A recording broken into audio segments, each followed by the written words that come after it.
Victorian Secrets, Chapter 6. This is some kind of wonderful. Cupid and Christian were talking and flipping through pages and books, trying to figure out anything that could help us, and I was there hunched over on the computer, deep in thought, and trying to figure out the similarities between worlds. The coding was similar enough, but it posed its own fair share of quirks. Hey, Christian, come here, please. I need to figure out how to code in your world. I'm kind of stumped. Christian walked over and Cupid followed behind him. Christian pulled up a chair next to me and smiled. What's so funny?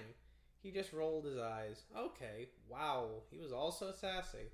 Nothing, it's just that a metaphysical scientist is stumped over simple coding. Would it help if I were to reset the coding to make it easier for you?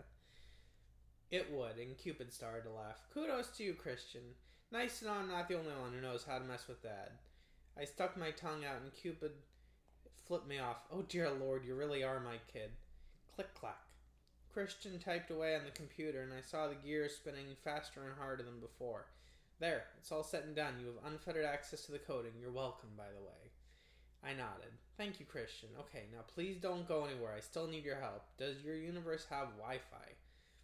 Christian shook his head. The computers are interconnected via satellites, but I fear they were wiped out with the EMP.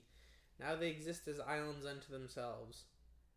Okay, that was going to be hard to get around. So with the wireless mouse, I got past the login page, and there was the connection already established. Look here, guys, there's already a connection. The satellites must still be functioning. Christian looked shocked and asked for the mouse. His brass and copper fingers clicked with an inhuman speed.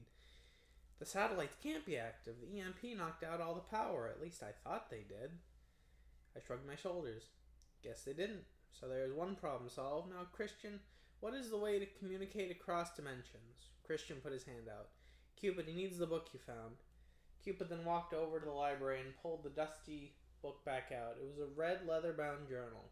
Cupid handed Christian the journal, and Christian started to quickly flip through the pages. From what I could gather, it requires a serious amount of power and the coordinates of the other reality, and I'm not sure what this phrase means. Christian flipped the book around for both Cupid and I to see. In good time, all that was lost will be found. This is the universal truth. Actions have consequences, but love will always triumph. Bernard. I was stumped, as was Cupid. Then there was a knock on the metal door, which scared the ever-loving shit out of Cupid. We all turned around and saw Browning. So you've discovered the book, I see. That is the one mystery I've never been able to solve. Alas, that knowledge was lost with Berkowitz. Bernard was this universe's creator of interdimensional travel, but he was killed in the genocide. But something about it just made sense to me. I'm sorry for your loss, Commander, but I think this makes more sense than you think. He walked over with an inquisitive look and pulled a seat next to Christian. How so, Charles? I wasn't sure, but it just did. In good time. In time. Good and bad are universal constants, just like yin and yang. Time. That was it! I think I may have figured it out. Christian, it's you! He looked shocked. Why is it me? Cupid looked confused as well as Browning. You're built like a clock. Am I correct to assume that Bernard built you? He nodded. Aha! Cupid shook his head and interjected. But, Dad, that doesn't click. Oh, but it did click every second. Don't you see? It's time. Einstein was right about it being relative. It was just a matter of timing. Christian, you're a walking and talking clock, and you're a repository of knowledge, but not just that, you love. Christian seemed to be catching on. So I'm the key? I shook my head. You are, we just don't know how yet. How can you have emotions? Machines, even in my universe, never did. Artificial intelligence always failed because of a soul, because of love. The commander and Cupid were flabbergasted. But love hurts. It always has, Charles. I've wished less from humanity, no offense. None taken, but that's the beauty of love. It does hurt. It fucking kills. Again, Commander, sorry for my language, but you have to be the key. Otherwise, Bernard wouldn't have built you or left the message. What is the one emotion you've been suppressing? He fumbled a bit in his chair, and it was at that point I knew I'd struck gold.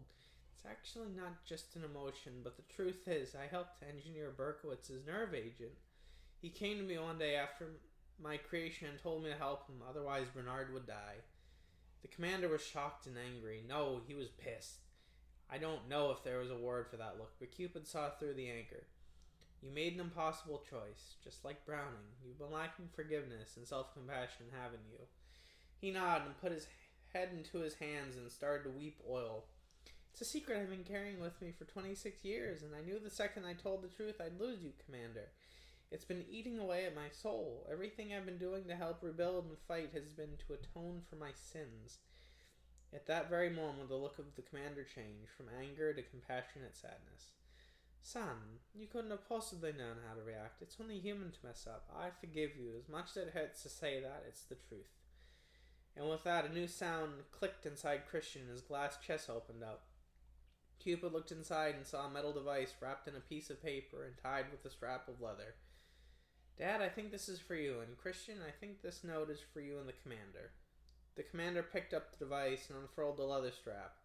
Then he handed the device to me, and Christian walked outside to talk some more, and Cupid looked at me as I looked at the device.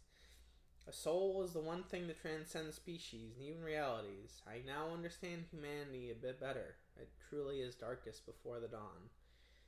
I nodded and ruffled Cupid's hair. Now it's time to wait for Christian and the commander to come back, because I didn't want them to miss this momentous occasion, the day we start fighting and winning.